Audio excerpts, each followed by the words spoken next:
Assalamualaikum sahabat semuanya. Alhamdulillah di sini kami akan menjelaskan, mempresentasikan hasil kerja kelompok kami dengan judul Penerapan Data Mining dalam Klasifikasi Menggunakan Algoritma Support Vector Machine untuk Kelayakan Penerima Bantuan pada Keluarga yang terkena dampak COVID-19 dengan studi kasus di Kelurahan Warakas. Oke, check this out.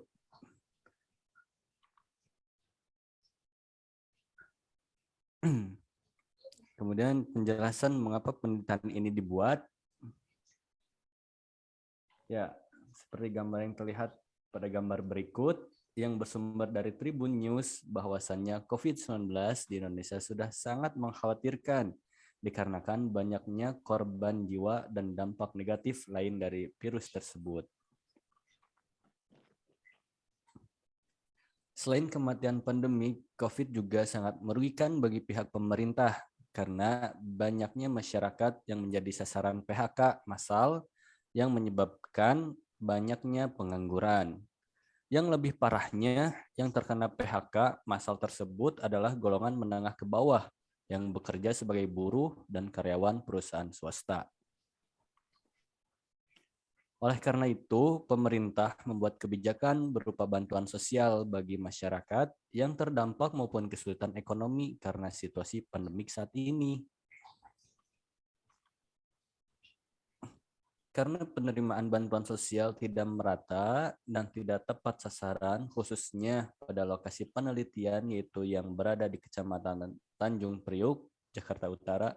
Oleh karena itu, kami membuat penelitian mengenai penerapan data mining dalam klasifikasi menggunakan algoritma support vector mesin untuk kelayakan bantuan pada keluarga yang terdampak COVID-19.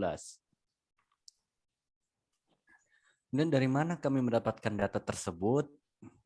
Ya, kami mendapatkan data tersebut karena kami mengambil berdasarkan survei dan studi pustaka pada Kelurahan Warakas, Kecamatan Tanjung Priuk, Jakarta Utara. Ya, selanjutnya akan dijelaskan oleh Muhammad Puji Adi Pratama. Oke, bagaimana penerapan data mining prediksi menggunakan algoritma super vector machine atau SVM? Jadi, apa itu SVM atau super vector machine?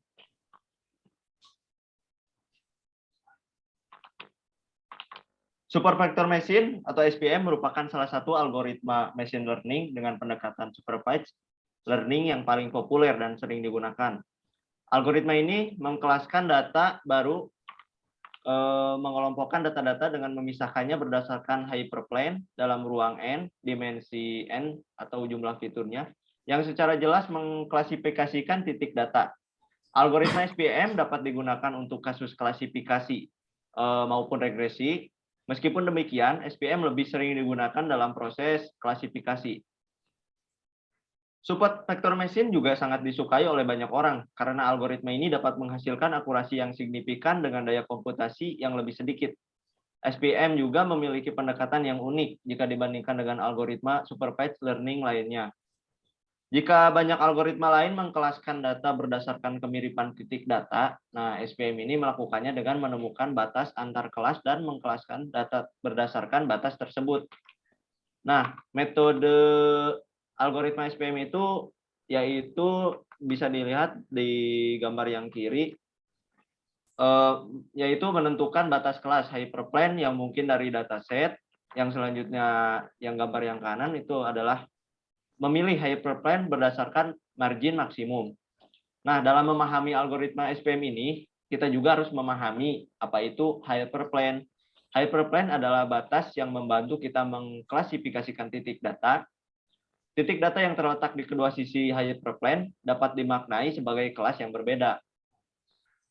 Setelah mengetahui konsep dari machine learning SVM, maka dari itu dalam penelitian yang akan kita coba, menerapkannya ke dalam data yang telah diperoleh, yaitu data yang bantuan COVID di Kelurahan Warakas. Nah, sebagai algoritmanya, SVM untuk memprediksi apakah data hasil bantuan tersebut sudah tepat sasaran atau tidak. Nah, selanjutnya dalam penerapannya, kami mempunyai 3 komponen penting dalam pembuatan aplikasi prediksi bantuan COVID, yaitu yang pertama, dengan membangun sebuah model pembelajaran menggunakan bahasa pemrograman Python, yang kemudian dari model tersebut disimpan menjadi file pickle untuk selanjutnya digunakan pada aplikasi prediksi. Nah, yang kedua, kita membuat framework Flash Python. Ini adalah sebagai aplikasi yang dapat Flash Python ini adalah penghubung untuk aplikasi dapat dijalankan pada sebuah website. Ini kita membangun Flash. Bentar. Nah, setelah itu aplikasi yang sudah kita buat dan sudah kita masukkan model yang sudah kita buat, kita sudah mendeploykannya pada website Heroku. Ini websitenya udah kita deploy. Nah, ini aplikasi yang sudah kita deploy, aplikasi prediksinya ke web heroku.app. Kalian bisa mengaksesnya dengan ini URL-nya app-prediksi bantuan COVID heroku.com. Dan ini akan dijelaskan cara penggunaannya oleh Akmal. Ya, untuk cara penggunaannya, untuk prediksi kelayakan penerimaan bantuan, yaitu dengan memasukkan berapa jumlah anggota keluarga Anda. Ini saya akan mencoba untuk yang layak ya. Yang pertama, masukin 1, keluarga Anda 1.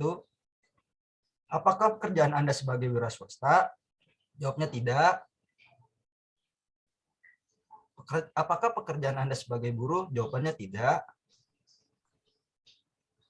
Apakah pekerjaan Anda sebagai PNS? Jawabannya iya. Karena PNS golongan tertinggi ya di variabel ini. Untuk status pekerjaan di sini ada tetap dan tidak tetap, jawabannya tetap.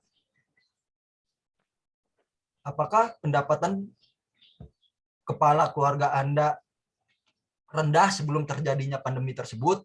Yang jawabannya tidak.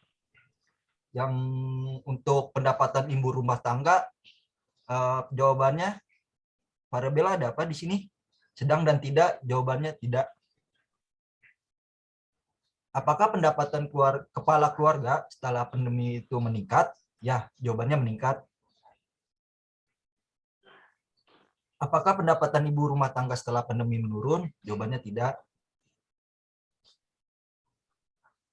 Untuk berikutnya, apakah bangunan rumah Anda terbuat dari papan?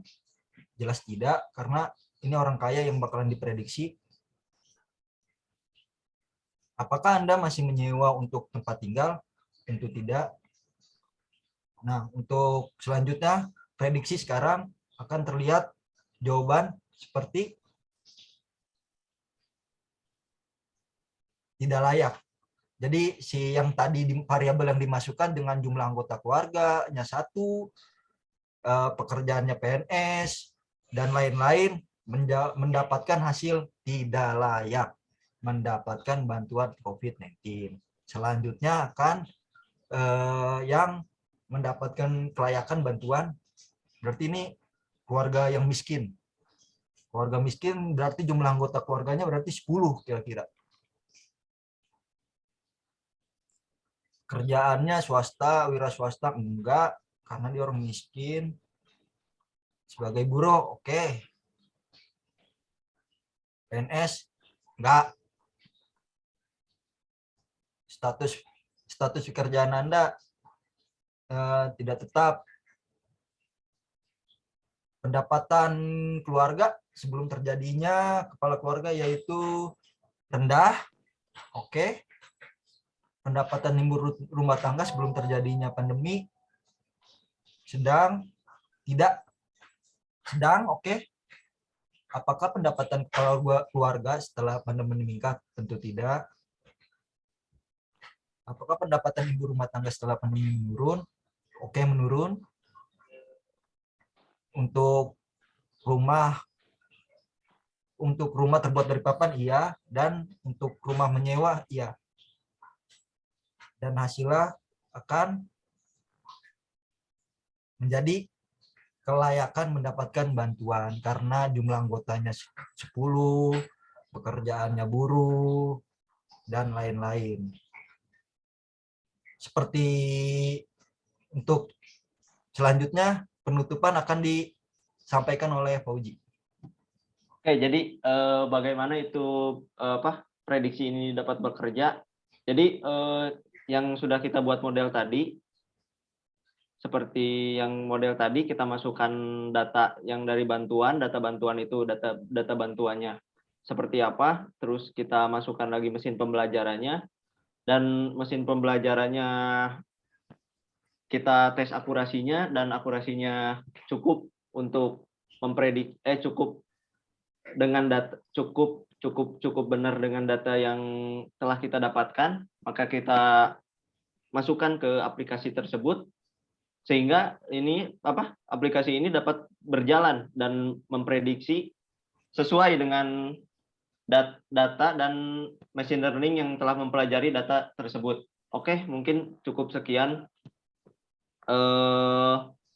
presentasi dari penerapan machine learning menggunakan SPM terhadap data bantuan COVID-19 di Kelurahan Warakas, Jakarta, Kecamatan Jakarta Utara.